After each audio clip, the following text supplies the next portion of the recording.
जैसे एक बात ये कहते हैं कि जो पावर ट्रैक ट्रैक्टर है वो यूरो सीरीज है, यूरो नेक्स्ट सीरीज है, वो तेल कम लेती है। हाँ, तो ये इस बात में कितनी सच्चाई है? बिल्कुल सच्चाई है। ये देखिए ट्रैक्टर पे ना आप देखोगे पावर ट्रैक के ऊपर एक ना डीजल सेवर लिखा हुआ है। जो डीजल सेवर है, एक हमारी जो वहाँ पे ट्रैक्टर टेस्ट होते हैं ना एमपी में, मध्य प्रदेश में एक बुधनी है।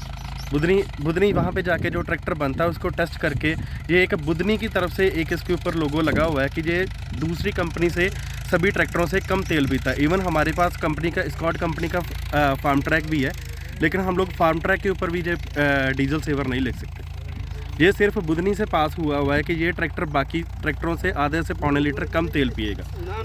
तो ये जो ट्रैक्टर जो पीछे है यूरो नेक्स्ट है, ये पावर मैक्स है, ये सुपर मैक्स है, जैसे इसमें यूरो 60 आता है, जैसे ये यूरो 50 है, इन दोनों में क्या फ़र्क है?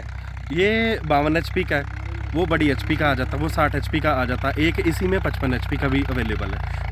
किसान को जिस हिसाब से जिस जरूरत का ट्रैक्टर चाहिए उस ट्रैक्टर को हम लोग ये अवेलेबल करते हैं। एक जो आप ये बताओ कि जैसे आजकल बोलते हैं ट्रैक्टर वाले भी, एजेंसी वाले भी बोलते हैं, कंपनी वाले बोलते हैं कि मल्टी स्पीड का क्या काम होता है? क्या होती है मल्टी स्पीड? मल्टी स्पीड होती है कि साहब जब ट्रैक्टर रुका हुआ है उसको हाई लो गियर के ट्रैक्टर को न्यूट्रल करके उसके जो ट्रांसमिशन पहला, दूसरा, तीसरा, चौथा आता है, तो उसकी अलग अलग क्या कहते हैं गियर में अलग अलग स्पीड ले सकते हैं हम लोग।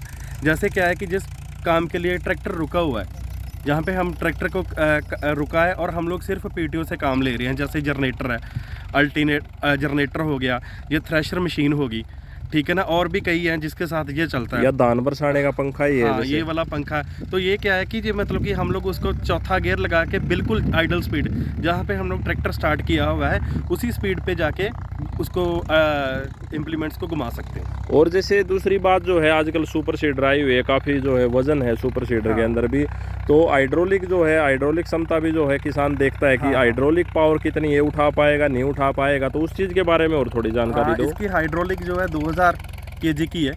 ये मतलब कि उसको कोई शक वाली बात नहीं है, उसको बेज इसको उठा पाएगा। एक इसमें क्या चीज़ है, एक इसमें ना जो सबसे बढ़िया चीज़ आ रही है वो सेंसी लिफ्ट आ रही है। इसकी जो नंबर ऑफ स्टेप्स हैं जो नीचे से लेकर ऊपर तक उठाने के, वो 120 हैं। दूसरे ट्रैक्टर में कोई नहीं होता है। एक इसके आगे ऑक्सिलरी वाल्व लगा हुआ है जिसको हम लोग स्टॉप कर सकते हैं। स्टॉप करने के बाद क्या होता है कि इसकी लिफ्ट को नीचे आने वाली जो कंट्रोल है ना, उसको हम लोग कंट्रोल कर सकते हैं, जो नीचे आती है लिफ्ट। और जैसे टायर की बात करें, टायर इसके 14/9/28 के इसके टायर हैं, पीछे वाले, आगे वाले 750 के। और जैसे ये किसान इसको 16 के टायर में लेना चाहे तो मिल सकता है? 16 के टायरों में ये जो इसके टायर जो डालते हैं ना, ये किसान खुद डलवा लेते हैं, लेकिन अंदर जो गियर बॉक्स की रेशो के हिसाब से इसके अंदर जो है 14 के ही प्रेफर। जो कंपनी ने जो 14 के टायर दिए तो वो जो है 14 के ही रखने चाहिए कंपनी के हिसाब से। वो ट्रैक्टर जो है फुल पावर या है फुल जो है उसकी मेंटेनेंस वगैरह जो कुछ भी है, परफॉर्मेंस बढ़िया देगा। अब जैसे बात करें डीजल की, डीजल जैसे 16 की एर्रो में ट्रैक्टर, डीजल की बात करें तो जैसे एर्रो में ये ट्रैक्टर चलता है, 16 की एर्रो में जो है ये ट्रैक्टर आसानी से उसको खींच लेगा, तो ये कितनी जो है डीजल का खर्चा है? डीजल की जो बात करते हैं ना, डीजल की बात आती है मिट्टी के हिसाब से।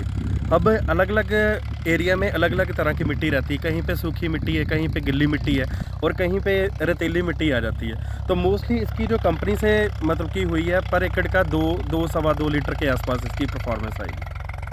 धन्यवाद, आपने जो है हमारे दर्शकों को जो इतनी अच्छी जो है पावर ट्रैक यूरो 50 नेक्स्ट के बारे में इतनी अच्छी जानकारी दी, उस चीज़ का धन्यवाद। धन्यवाद साहब।